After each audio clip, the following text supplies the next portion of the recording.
Hi, how are you? I'm doing very well tonight. I'm at home sitting on my couch, and as you can see, I have company. This big white dog here is called Lila. Oh, I think she decided to put herself to bed. And this little black dog here is named Robbie. They're pretty tired because we worked and played all day today, and they even had a bath. And Lila did. She went off to put herself to bed.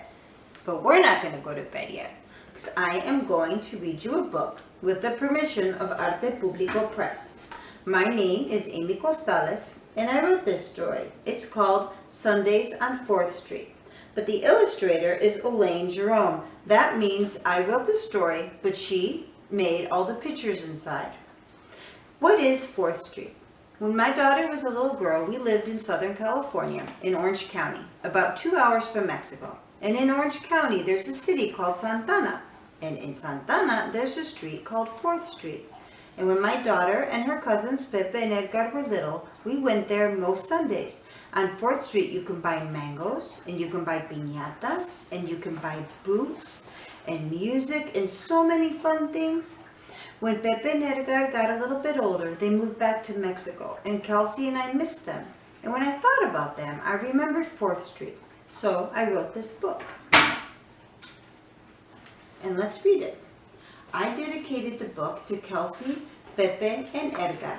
And Pepe and Edgar's little sister, Saritza. She's not in this story because she wasn't born yet. And Elaine Jerome dedicated the book to her parents. And here we go. My cousin Pepe combs my hair back just like his, and Aunt Pilar laughs. Then she slides her red lipstick across my lips, but Mama wipes it off because I'm too young. Mama puts on her new jeans, Aunt Pilar polishes her high heels, and Uncle Armando finishes washing his old car. Everybody's getting ready to go to 4th Street. Then we get in the car. Kids in the back and grown-ups in the front. Aunt Pilar passes her lipstick to my little cousin Edgar, who passes it to Pepe, who passes it to me. I slide it across my lips, but when we park on 4th Street, Mama sees, and she wipes it off because I'm still too young. There's Uncle Armando finishing up the car. There's a vendor on every corner, and Mama buys mangoes for everyone. I bite mine and savor the lemon, the chili, the salt, and the sugar dancing on my tongue. Juice is still dripping down my hand when I ask Uncle Armando for another, and he buys it. But when I ask for the green ruffled skirt I see in a shop window, he tells me to wait for my birthday. It could be any Sunday on 4th Street. We stop to look at boots in the shop, and Pepe likes the black ones, but I like the red ones with the fringe and the silver tips, and Edgar likes them all. But Mama bends down to feel our toes and says there's still plenty of room in our old boots. That means we weren't going to get new shoes that day. We ride the carousel, and when we get off, Edgar starts to cry because he remembers he wants to live on a ranch in Mexico and have his own horse. Then Edgar hears music blaring from the corner store, and he stops crying, and he smiles his no front teeth smile and starts dancing in his old brown boots. In the restaurant, Aunt Pilar orders tacos and cactus salad. Edgar eats taco after taco of nothing but cactus. In Spanish, we call them nopalitos.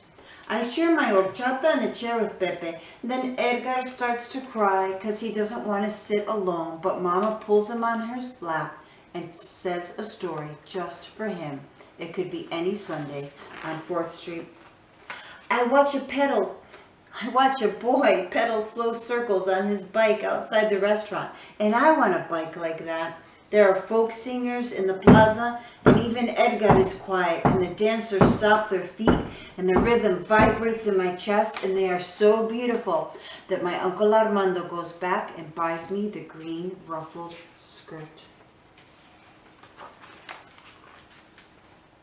Tio Armando takes us to get our hair cut. One after the other, we climb onto a shiny red chair, and Pepe's black curls fall to the ground. Then Edgar's, followed by my straight brown hair. We get tamarind-flavored lollipops for being patient, and I bend down to touch the soft pile of our brown and black hair, and it sticks to my fingers. Yuck!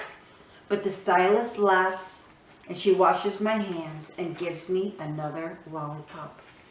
It could be any Sunday on 4th Street.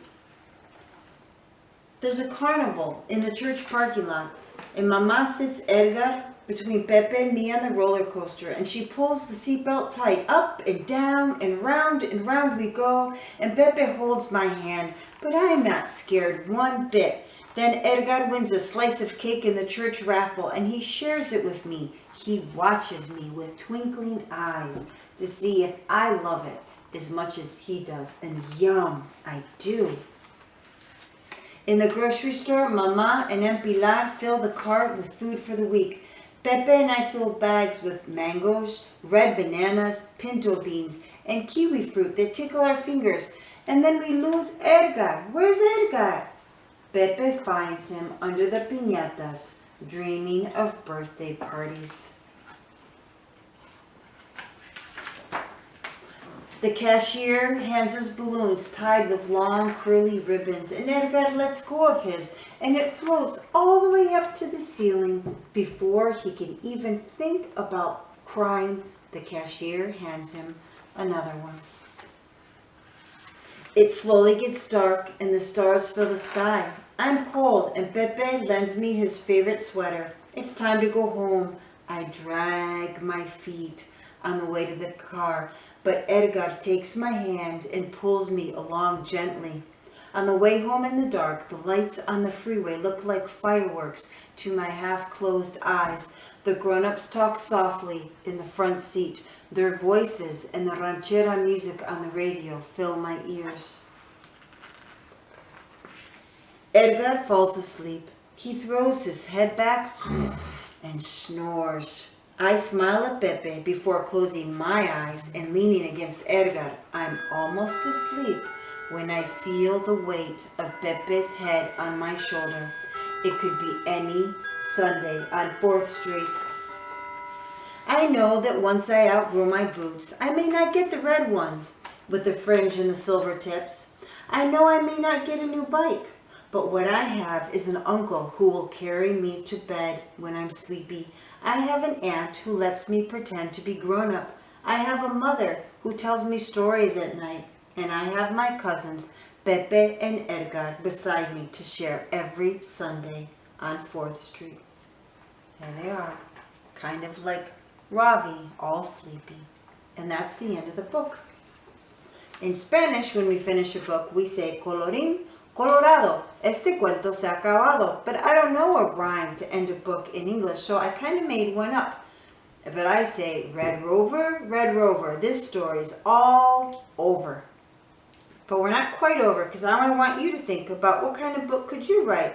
So here's a story about 3 little kids and how much fun they have together. So you could think about who are the kids you have fun with and where do you go with them? Or if you go out into your neighborhood, what can you find? Because that's what this book is about. So if you're just starting your day, I hope you have a great day. And if it's nighttime for you like it is for us, I hope you have sweet dreams. Until next time.